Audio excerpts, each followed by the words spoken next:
राधे राधे दोस्तों, आप सभी का स्वागत है राधा रानी के छोटे से यूट्यूब चैनल पर। दोस्तों आज हम बात करने जा रहे हैं आषाढ़ अमावस्या की।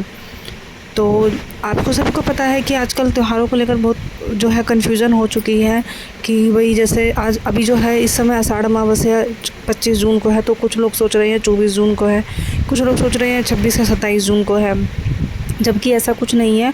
आषाढ़ महीने की अमावस्या यानी कि जून 2025 में जो अमावस्या पड़ने जा रही है वह अमावस्या पड़ेगी 25 तारीख को। वैसे तो अमावस्या का जो समय है वो 24 जून को शाम को 6 बजकर मतलब पूरे 6 बजकर 40 या 45 मिनट से समझ लो 7 बजे से शुरू हो जाएगी। उसके बाद वो अगले दिन 25 जून को शाम को ही समाप्त होगी। तो हमारे भारत में उदय तिथि के हिसाब से त्यौहार बनाए जाते हैं। तो जो अमावस्या उदय तिथि रहेगी वो रहेगी 25 जून की। 25 जून को ही भारत में जो है अमावस्या बनाई जाएगी, सबसे बड़ी बात। दूसरी बात ये दोस्तों, जो 25 जून को अमावस्या रहेगी, बुधवार के दिन अमावस्या रहेगी।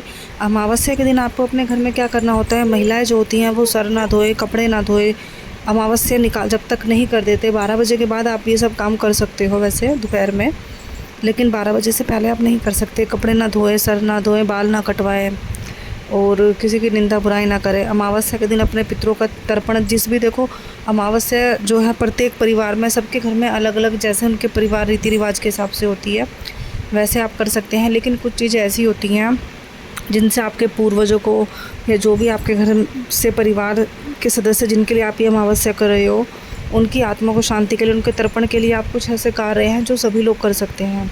अमावस्या के दिन आप दान ज़रूर कीजिए, जैसे आप आटे का दान, चावल का दान, चीनी का दान, दूध का दान, मीठे का दान आप ज़रूर कर सकते हैं अमावस्या के दिन।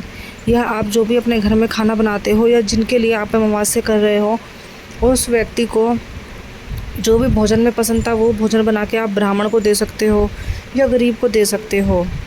दूसरी चीज़, अमावस्या के दिन आप कपड़े भी दान कर सकते हो, अपने पितरों के नाम का तर्पण करके कपड़े दान कर सकते हो।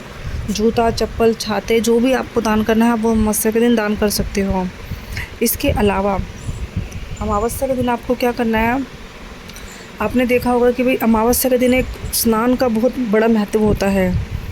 तो आप अमावस्या के दिन गंगा स्नान जरूर करिए। अगर आप गंगा जी के आसपास रहते हो, गंगा घाट के आसपास रहते हो, तो आप अमावस्या के दिन स्नान कीजिए। अगर आप जा सकते हो गंगा जी के आसपास तो आप जाइए।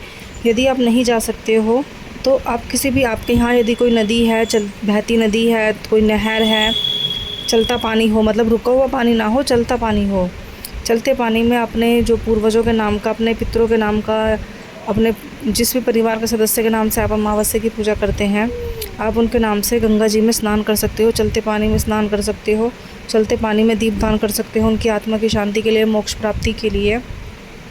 आत्मा जो होती है, ये जो अमावस्या होती है दोस्तों, ये हमारे पितरों के तर्पण के लिए होती है। और हमारे पितर अगर खुश होते हैं तो हमारे जीवन के सारे काम बहुत आसान हो जाते हैं। पूजा पाठ देवी देवता को मनाना एक अलग बात होती है, लेकिन अपने पितरों को बनाना है। अगर आपके घर के पूर्वज, आपके घर के पितर, आपके घर की कुलदेवी अगर आपसे खुश होते हैं, आपके जीवन में कोई ऐसा कार्य नहीं है जो रुक जाए या किसी में आपको परेशानी या बाधा संकट आपको महसूस होता हो, तो आपको जो अमावस्या होती है वो हमेशा ज़रूर आपको करनी चाहिए।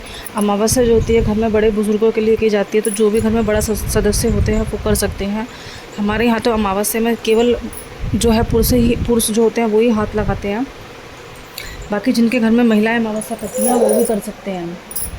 तो इससे दोस्तों, जैसे कि ये आषाढ़ अमावस्या है, 25 जून को पड़ रही है। 25 जून के दिन आप लोगों को क्या करना है, सुबह सुबह आप नहा धोकर अपने जो भी आपके मतलब घर में पूजा अच्छे से साफ़ सफाई करके आपको इस चीज़ का ध्यान रखना है कि अगर महिलाएं अमावस्या का खाना बनाती हैं तो उनके सर पे पल्लू ज़रूर होना चाहिए।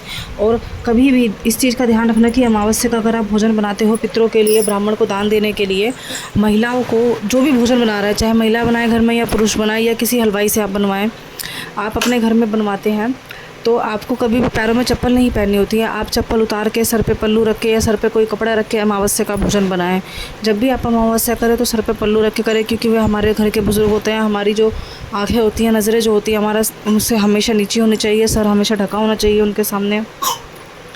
इसके अलावा आप ऐसे उपाय कर सकते हैं अमावस्या के दिन जो कि आपके घर में सुख शांति समृद्धि लेके आते हैं। जैसे कि अगर आपके घर में बहुत कलेश रहता है, बच्चे बहुत आपको मतलब बच्चे घर में बहुत परेशान करते हैं, या घर में कोई व्यक्ति ऐसा रहता है जो हमेशा बीमारी बनी रहती है, एक व्यक्ति बीमार हुआ, दूसरा ठीक हुआ, फिर तीसरा बीमार हुआ, घर में छोटी छोटी बातों पर गृह कलेश रहता है, तो आपको क्या करना है, अमावस्या के दिन शाम के समय जो अपने घर की चौखट होती है, चौखट पर मेन जो दरवाज़ा होता है, अमावस्या के दिन के शाम के समय एक कटोरी में आप चावल रखिए, कटोरी भर के चावल रखिए और अपने घर की चौखट पर वो चावल को कपूर डाल के जला दीजिए। जब वो कपूर कटोरी के अंदर जल जाएगा तो कपूर तो जल ही जाएगा, और जो चावल बचे हुए होंगे वो चावल अगले दिन आप किसी भी पक्षी को, जो जैसे पार्क में कहीं डाल के आ जाइए, उड़ने वाले जो पक्षी कबूतर कौवे होते हैं, आप उनको दे दीजिए, वो खा लेंगे। तो ये पहला उपाय तो आपके जीवन का ये हो गया। दूसरा आपको क्या करना है, अमावस्या के दिन आपको आपके घर के आसपास अगर कहीं बेलपत्र का पेड़ होता है तो बेलपत्र के पेड़ के जड़ में या पौधों में, अगर पौधा है तो तांबे के लोटे में पानी भरकर लाल चंदन डाल के उसकी जड़ में डालकर आइए। आपके जीवन का कोई भी ऐसा कार्य है जो बहुत लंबे समय से रुका हुआ है, आप करने की कोशिश कर रहे हैं लेकिन पूरा नहीं हो पा रहा है, किसी भी कार्य के लिए, किसी भी, चाहे बच्चों की परीक्षा के लिए है या अपने कोई बिज़नेस के लिए है या कोई भी आपकी मनोकामना है, आप उस मनोकामना को रखकर पीपल के वो बेलपत्र के जो पेड़ होता है उसकी जड़ में ये लाल चंदन वाला पानी आप डालकर आइए। अपने पितरों की सुख शांति, उनकी आत्मा की सुख शांति की दुआ मांगिए। भोले बाबा की आराधना कीजिए। प्रदोष के दिन, अमावस्या में प्रदोष के समय आप भोले बाबा के मंदिर में जाके दीप दान करके आइए। भोले बाबा की चौखट पे दीप जलाकर आइए। आप कोशिश कीजिए कि पीपल के पेड़ के नीचे भी आप दीप जला सकते हैं। अमावस्या के दिन पीपल के पेड़ को ज़रूर पानी दीजिए। ऐसे छोटे छोटे उपाय होते हैं दोस्तों जो हमें नहीं पता होते हैं, लेकिन अगर हम अपने जीवन में करते हैं तो हमारे जीवन की जो भी दुविधाएँ होती हैं काफ़ी हद तक वो समाप्त हो जाती हैं।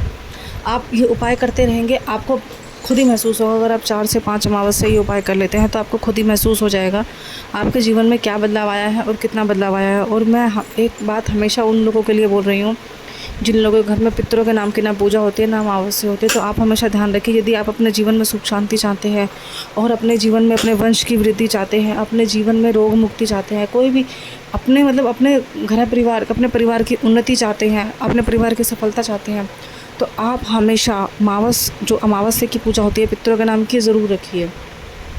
आपके जितने भी पितर हैं अगर वो आपसे खुश रहेंगे तो आपका कोई ऐसा कार्य नहीं है जो आपसे ना हो पाए, या कोई भी ऐसे काम जो रुकावट ना हो पाए। और सबसे बड़ी बात ये होती है अमावस्या करने से हमारे वंश की वृद्धि होती है, क्योंकि जो हमारे पितर होते हैं वही हमारे वंश की वृद्धि के लिए होते हैं।